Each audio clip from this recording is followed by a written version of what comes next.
Jai Hind everyone. I, Prashant, Assistant Professor in Electronics and Communication Engineering Department at Ajay Kumar Garg Engineering College, going to present a complex lecture on topic multiplexing and multiple access technique. This presentation consists of FDMA, TDMA, CDMA, near for problem and power control to remove the near for problem. Basically, in this presentation, we will deal with frequency division multiple access technique, time division multiple access technique, code division multiple access technique, and one problem which arises in code division multiple access technique, which is known as near for problem. This problem is also addressed in this presentation. To remove this problem, we need some kind of power control, which we will deal with this presentation.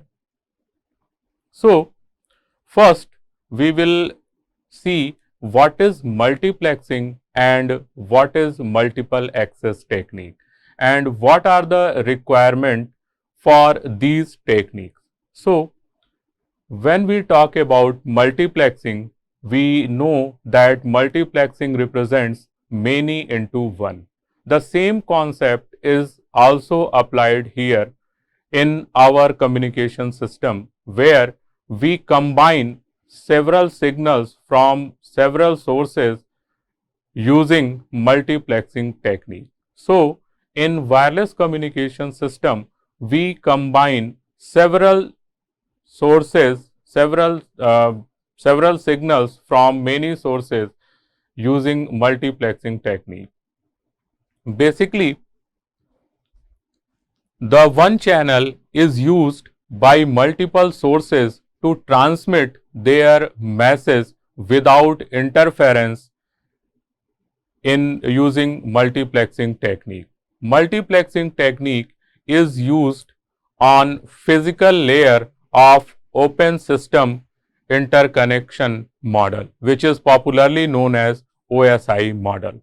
The popular multiplexing techniques are time division multiplexing, frequency division multiplexing, code division multiplexing, and space division multiplexing.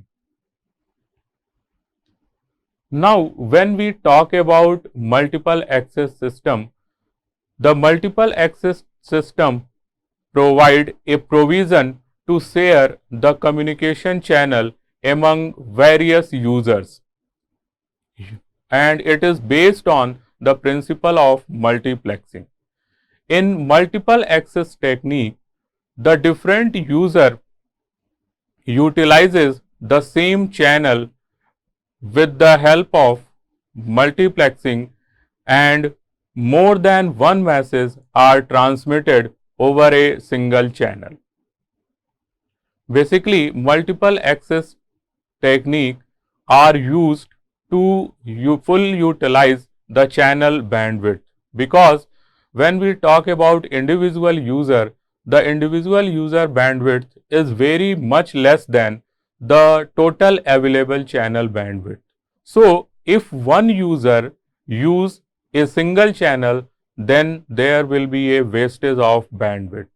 And as we know that in our communication system, transmitted power and channel are the primary resources which must be fully utilized. So, to utilize channel, we use multiple access technique, and by using these technique, we can transmit several messages from several users on a single communication channel.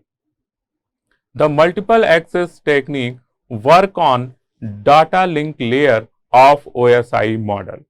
The popular examples of multiple access techniques are time division multiple access, frequency division multiple access, code division multiple access, space division multiple access, and orthogonal frequency division multiple access.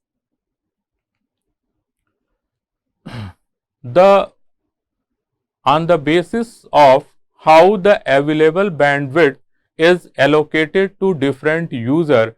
The techniques are divided into narrowband and wideband systems. In narrowband system, the transmission bandwidth of a single channel is narrower than the coherence bandwidth of the channel. When we talk about the coherence bandwidth,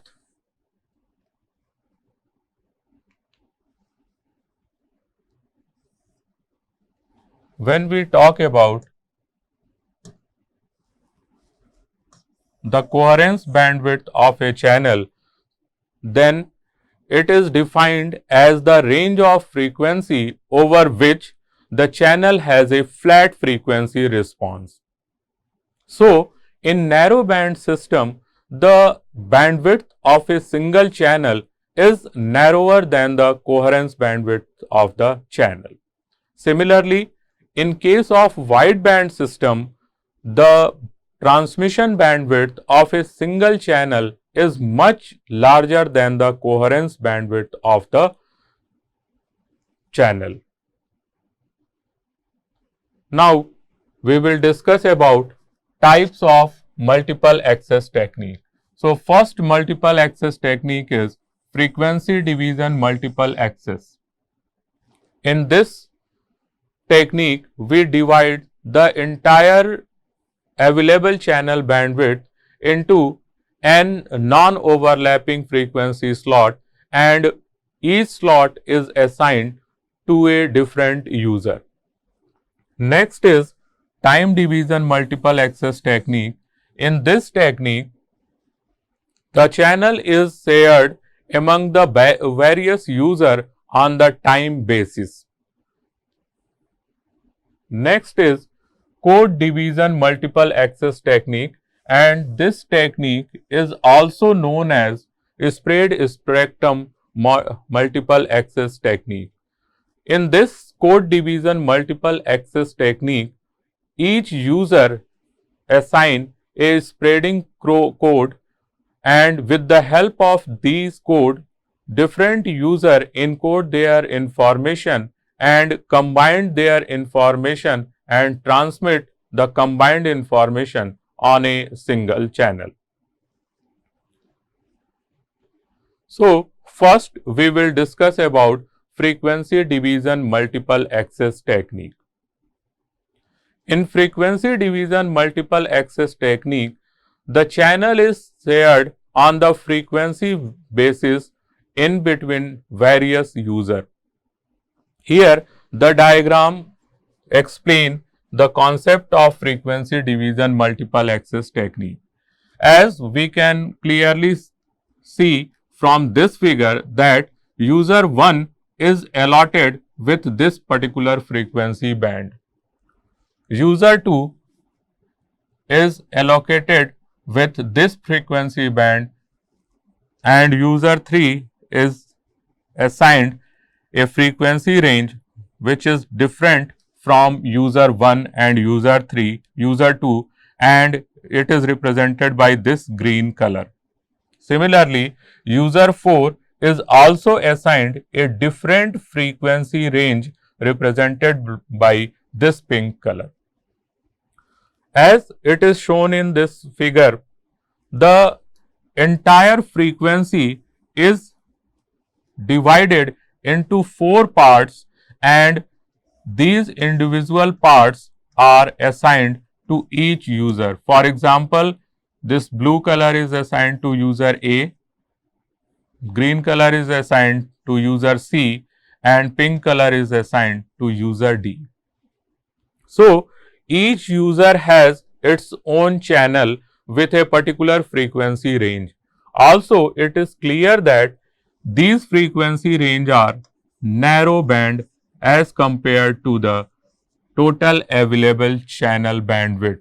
So, in frequency division multiple access technique, each user is assigned a narrow band frequency channel, and this channel is dedicated for that user. No other user can utilize this channel. For example, the blue color channel assigned to A is utilized only by user A.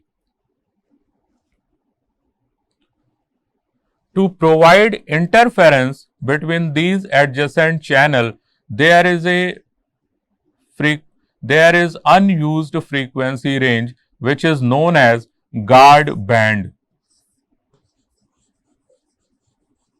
And the purpose of this guard band is to provide a separation between the adjacent channels, and this separation is important to prevent the interference in between various users. So, this guard band is basically unused frequency range which has only purpose to provide separation between the different users. The FDMA technique is similar to analog technique, and in this technique there is no need of synchronization, which is the biggest advantage of frequency division multiple access technique. The advantages of frequency division multiple access technique are: it reduces the bit rate information and use efficient numerical codes which enhances the capacity of system. It also reduces the cost and inter-symbol interference because it uses guard band which prevents or minimizes the inter-symbol interference. Since all the users has their own signals, hence there is no need of equalization.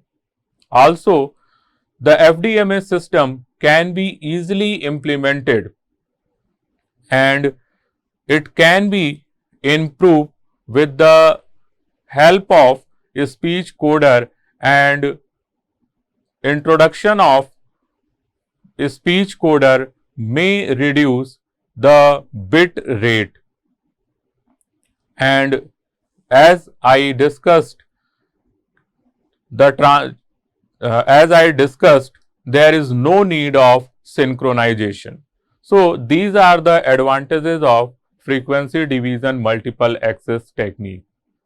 The disadvantage of frequency division multiple access technique are: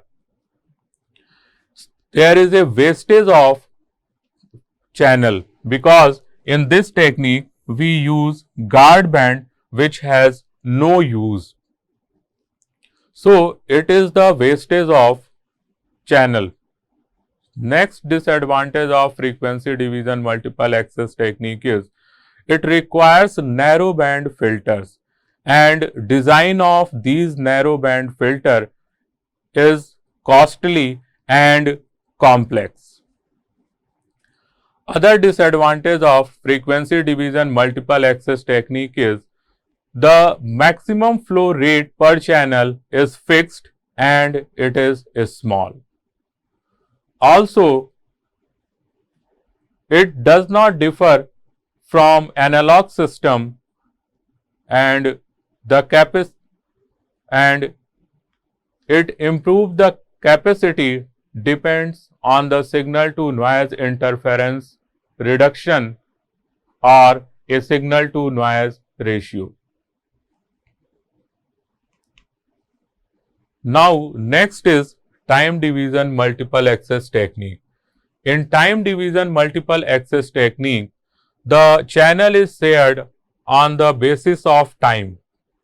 As it is demonstrated in this figure, there are 4 user 1, 2, 3 and 4. User 1 is allocated a different time slot.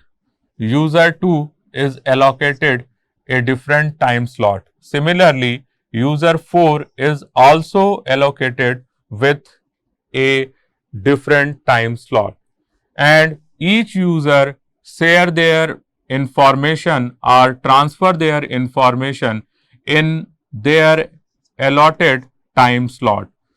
As shown in this figure, user 1 will transfer their information in this particular slot, user 2 will use this time slot, 3 will use this time slot, and user 4 utilizes this time slot.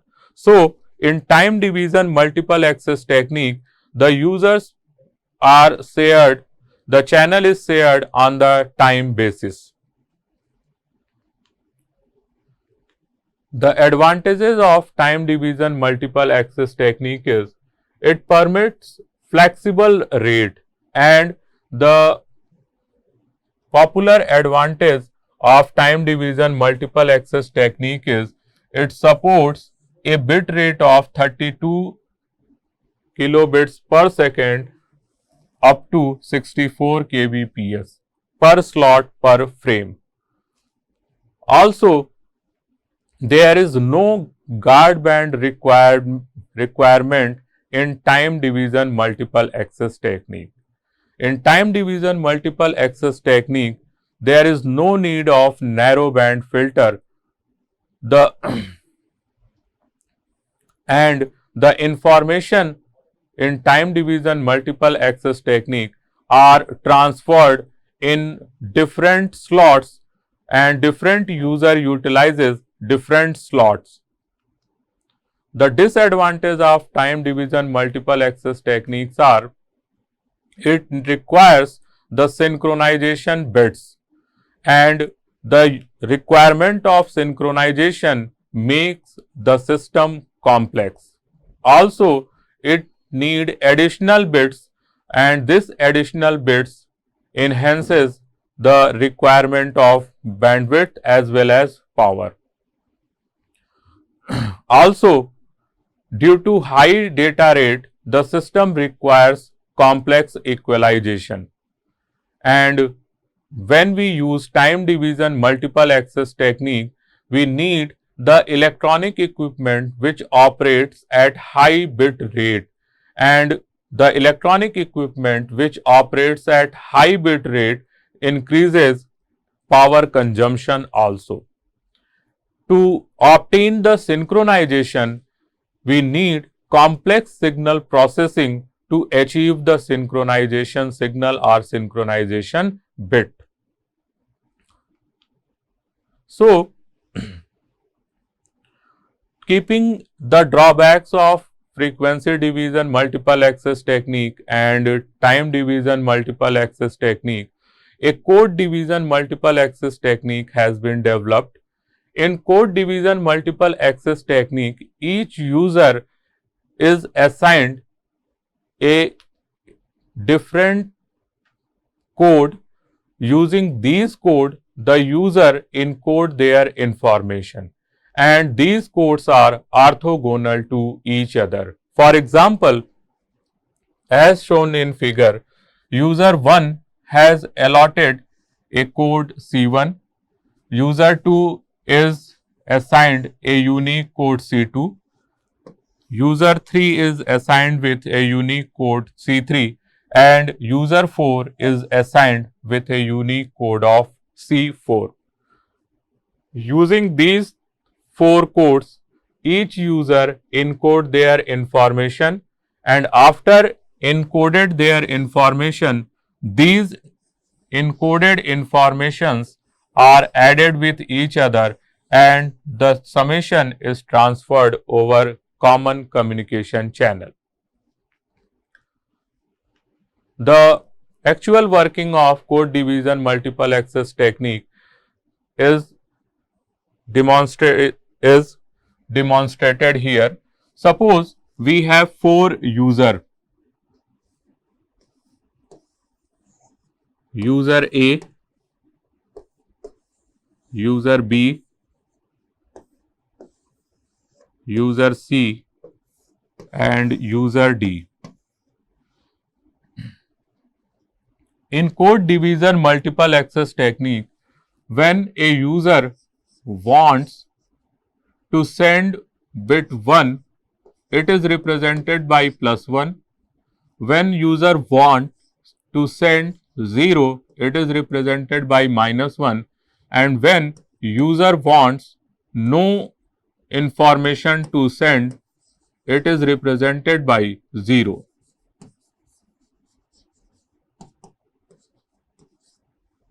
So, I am assuming that A wants to send 1, B wants to send 0, C has nothing to send, and D wants to send -1.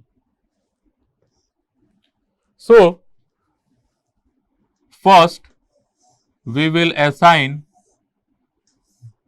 a unique code to each user which is used to encode the information, and these codes are orthogonal. The orthogonal means the dot product of these code is 0, +1, +1, +1, +1, -1, -1, +1, -1, -1, +1, +1, -1, +1, -1. Now, using these code, the information will be encoded,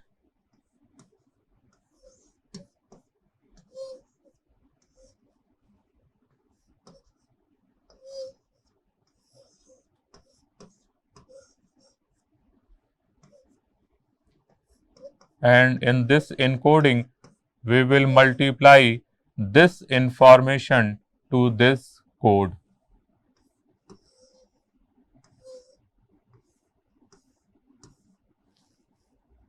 The product will be +1, +1, +1 and +1.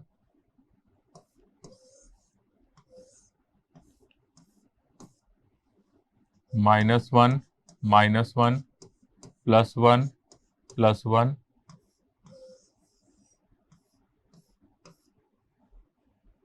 0,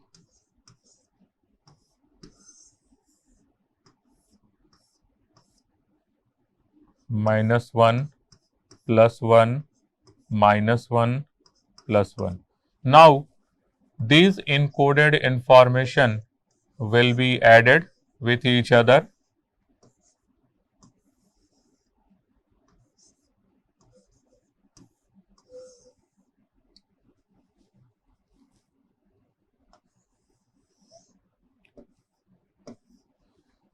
+1, -1, -1, the summation will be -1. The next will be +1.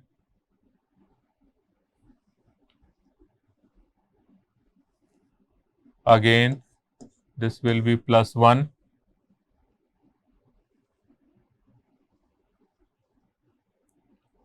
+1, +1, +1, +1, +3. Now, this some information will be transmitted over the channel. At receiver side, the obtained information is multiplied with the unique code which is provided at the receiver side. +1, +1, +1,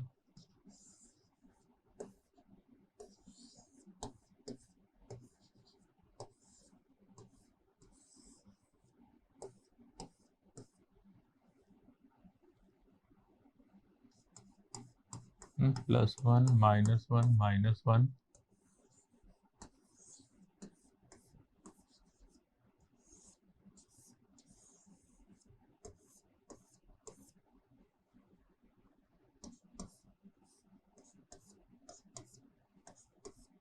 +1, and last is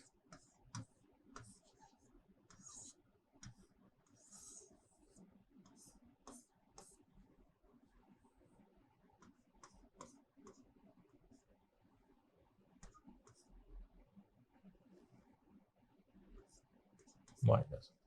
Now we will find the product of these codes. Minus 1 plus 1, it is minus 1, plus 1 plus 1, plus 1, plus 1 plus 1,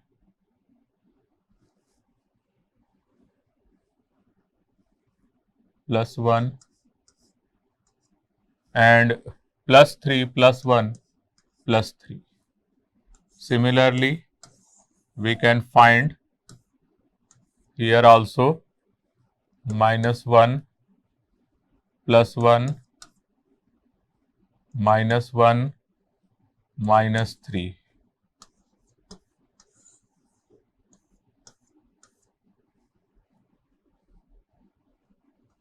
Minus 1 minus 1 minus 1 minus 1 and plus 3. Next is minus 1 minus 1 plus 1 and this is minus 3. Now the whole information is added. Minus 1 plus 1 plus 1 plus 3, it will become plus 4. Here we will get minus 4. In this case it is 0 and the last case we have minus 4.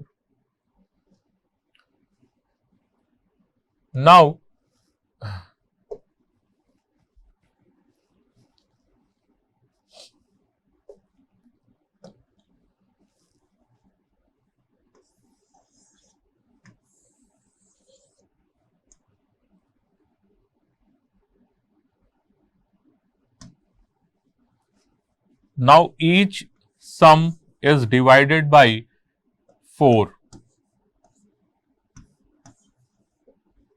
Minus 4, 0 and minus 4.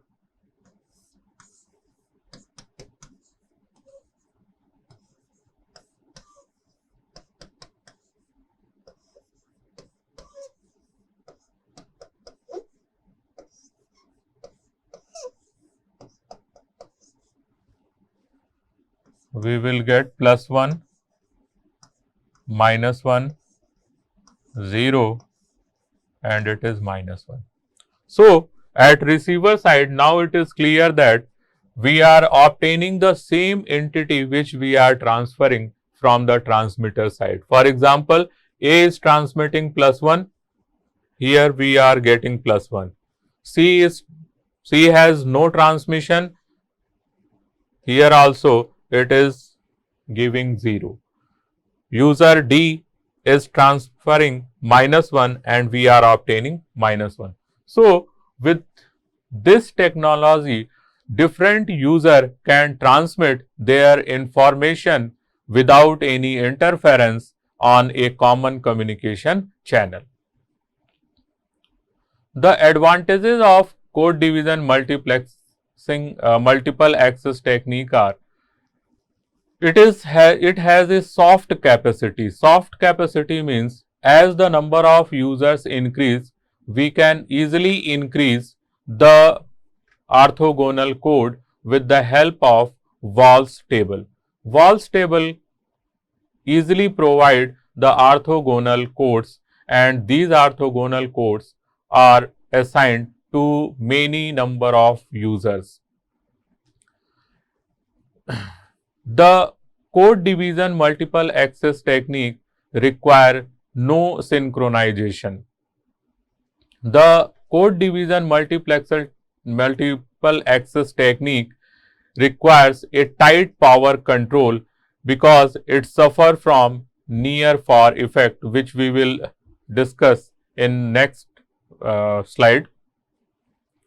To improve the signal to noise ratio, we use rake receiver in code division multiple access technique, and this rake receiver provide the improved signal to noise ratio. The disadvantages of code division multiple access technique is, as the number of code increases, the system complexity will also increase. Also, it suffer from the near for effect. So, a provision for power control must be inbuilt in code division multiple access technique. Here we have summarizes all the three techniques which we have discussed earlier. For example, in frequency division multiple access technique, the frequency is divided into a small slot, and to avoid interference, a guard band is provided.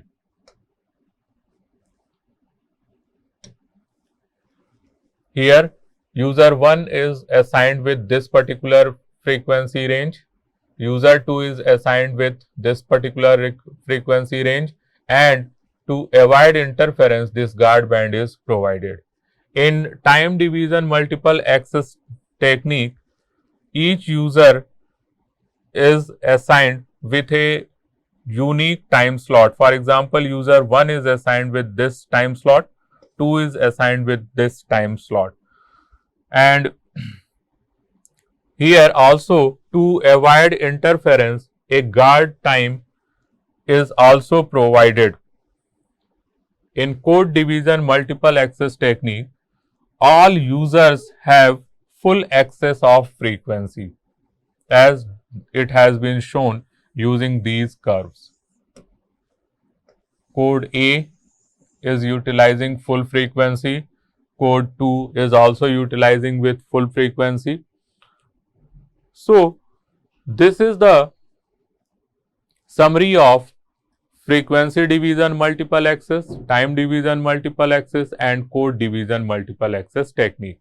As it is clear from this diagram that code division multiple access, in code division multiple access technique, all the users have full authority to use the system available channel bandwidth.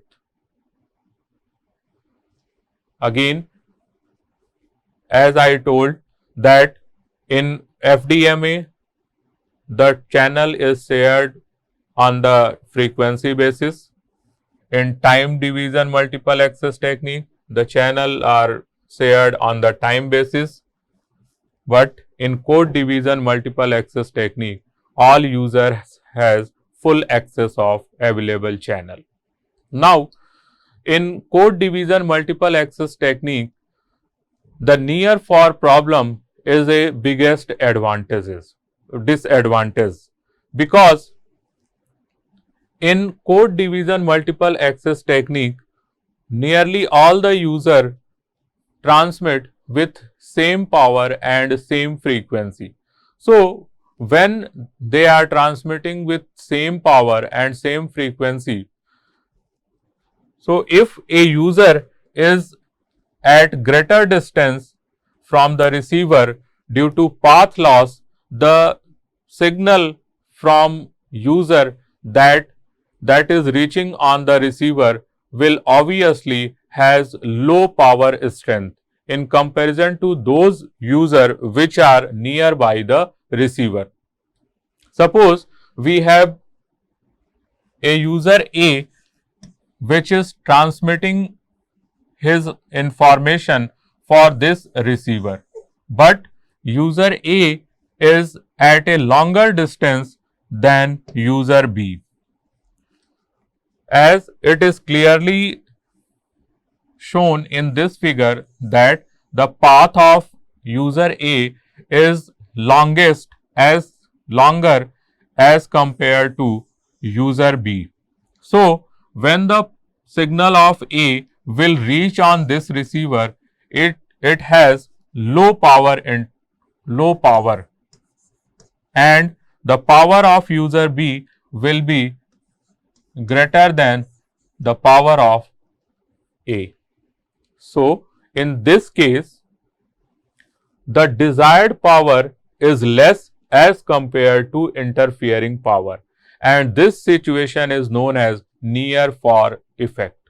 In near far effect, due to greater interfering power, the receiver will face problem in decoding the information received from the user A.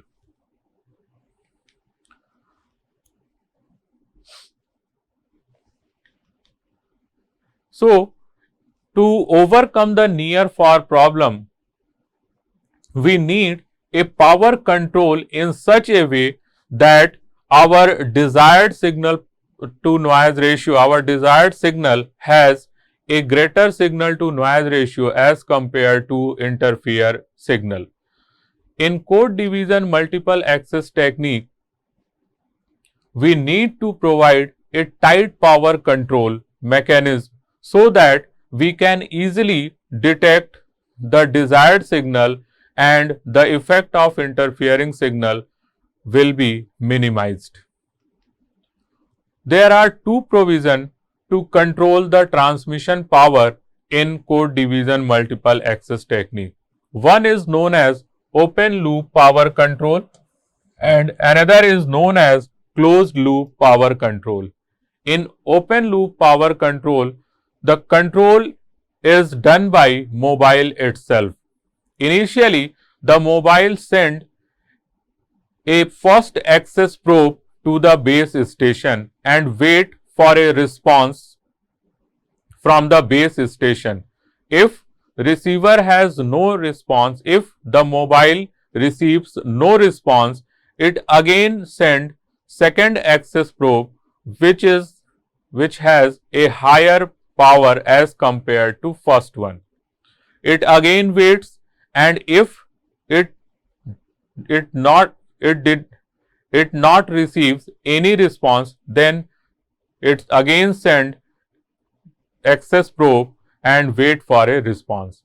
If this process is continue until the base station respond. When the base station respond, the mobile analyze the signal strength of the response.